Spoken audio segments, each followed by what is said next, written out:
ગુજરાતનો આવાજ।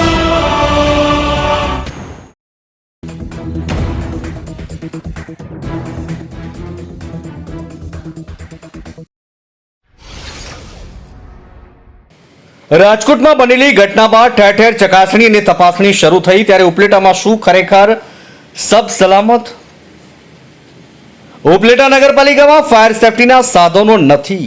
ઉપલેટા નગરપાલિકા 3 બિલ્ડિંગમાં તથા નગરપાલિકા ટાઉન હોલ તથા સ્પોર્ટ્સ બિલ્ડિંગમાં ફાયર સેફટીના સાધનો નથી। એક તરફ સરકાર ફાયર સેફટીના હોવાને કારણે કડક કાર્યવાહી હાથ ધરવાની સૂચના આપી છે, ત્યારે નગરપાલિકામાં જ ફાયર સેફટીના સાધનો નથી। અગ્નિકાંડ બાદ ઠેર ઠેર ચકાસણી અને તપાસણી તેવા સુરક્ષા અને સેફટીની કામગીરી સરકારી તંત્ર દ્વારા ચલાવાઈ છે, ત્યારે રાજકોટ જિલ્લાના ઉપલેટામાં કોઈ હલચલ ન દેખાતા તંત્ર આળસમાં હોય તેવું જણાઈ આવ્યું। જુઓ આ વિશેષ અહેવાલમાં। રાજકોટમાં ગેમ ઝોનની અંદર આગ લાગવાની ઘટના બનતા અનેક લોકોના જીવ હોમાઈ ચૂક્યા છે, ત્યારે આ ઘટના બાદ તંત્ર અને સરકાર દ્વારા વિવિધ કામગીરીઓ હાથ ધરાઈ છે, જેમાં જાહેર જગ્યાઓ પર આવતા બિલ્ડિંગો તેમજ જાહેર જગ્યાઓ પર સુરક્ષા તેમજ નિયમો અને કાયદા મુજબની ઇમારતો યોગ્ય અને નિયમ મુજબ સુવિધા અને કામગીરી ન હોય તેના પર તવાઈ શરૂ થઈ ગઈ છે। ત્યારે ઉપલેટામાં કોઈ પણ પ્રકારની ચકાસણી કે તપાસણી કે સીલ મારવાની કામગીરી નહીં દેખાતા ઉપલેટાના બેદરકાર અને જવાબદાર તંત્ર ઉપર ફરી આળસના આક્ષેપો લાગી રહ્યા હોવાનું સામે આવ્યું છે। ઉપલેટાના જવાબદાર તંત્રની આળસને કારણે અગાઉ ગંભીર દુર્ઘટનાઓ બની ગઈ છે અને આ ઘટનાઓને કારણે તંત્ર ઉપર ફિટકારોનો વરસાદ પણ વરસી ચૂક્યો છે। ત્યારે ઉપલેટાના આજ આળસુ તંત્ર પુનઃ ફરી આળસુ બની ગયા હોય તેવું જાહેરમાં આક્ષેપ લાગી રહ્યું છે, કારણ કે તંત્રના મતે તો જાણે ઉપલેટામાં સબ સલામત હોય તેમ કોઈ ચકાસણી કે તપાસણી કરવામાં નહીં, તંત્ર પણ અંદરખાને સેટલમેન્ટ કરી ડાંક પીછોડા કરવા માટે પ્લાન બનાવતી હોય અને કાર્યવાહી નહીં કરતા ઉપલેટાનું તંત્ર પુનઃ અગાઉની જેમ આળસુ હોય તેવી પુનઃ ચર્ચા શરૂ થઈ છે।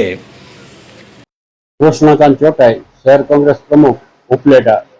રાજકોટ ગેમ ઝોનમાં થયેલા અગ્નિકાંડ બાદ સમગ્ર ગુજરાતનું વહીવટી તંત્ર જાણે ઊંઘમાંથી ઉઠવું હોય એમ ઠેક ઠેકાણે નોટિસો આપે છે અને મિલકતો સીલ કરે છે।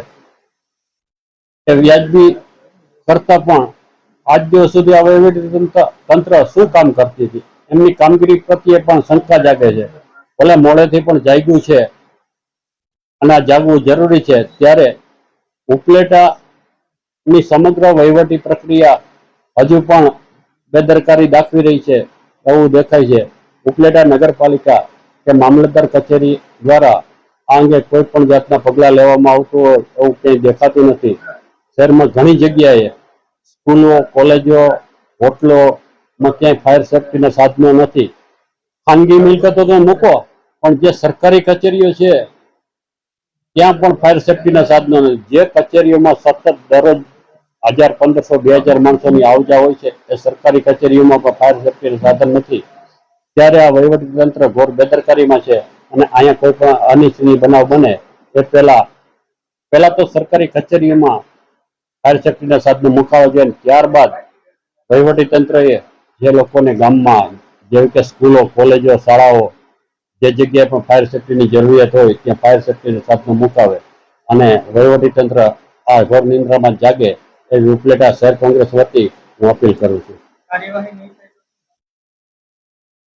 આ અંગે અમે એકાદ દિવસમાં મામલતદારને આવેદનપત્ર પણ આપશું અને આ આવેદનપત્ર પછી જો કોઈ કાર્યવાહી નહીં કરવામાં આવે તો આગામી દિવસોમાં અમે આંદોલનાત્મક કાર્યક્રમો પણ કરશું। ઉપલેટા શહેર તેમજ તાલુકા વિકાસની અને વિસ્તારની અંદર અનેક શાળા, college, hospital, laboratory complex, shopping mall, hotel, restaurant, સરકારી કચેરીઓ, જાહેર સંસ્થાઓ સહિત અનેક ઇમારતો અને સંસ્થાઓ સહિતની ઇમારતો ઊભી છે, ત્યારે આ ઇમારતો, સંસ્થાઓ અને જાહેર કચેરીઓમાં પૂરતી સુરક્ષા અને નિયમ મુજબની કામગીરી થાય છે કે નહીં તેને લઈને સરકાર અને તંત્ર દ્વારા ચકાસણી અને તપાસણી કરવામાં આવી, જેમાં એક બાદ એક નિયમનું પાલન ન કરનાર કચેરીએ કોઈપણ બિલ્ડિંગ ઉપર સીલ અને તવાઈની કામગીરી શરૂ કરી છે। ત્યારે ઉપલેટામાં તંત્રના આળસથી જાણે સબ સલામત હોય તેમ સમજીને તંત્ર કોઈ કામગીરી નથી કરતું તેવું સ્પષ્ટ દેખાઈ રહ્યું છે। તંત્ર દ્વારા અધિકારી જવાબ આપવામાં ગલ્લા તલ્લા કરી રહ્યા છે। ઉપલેટાથી અમારા પ્રતિનિધિનો રિપોર્ટ।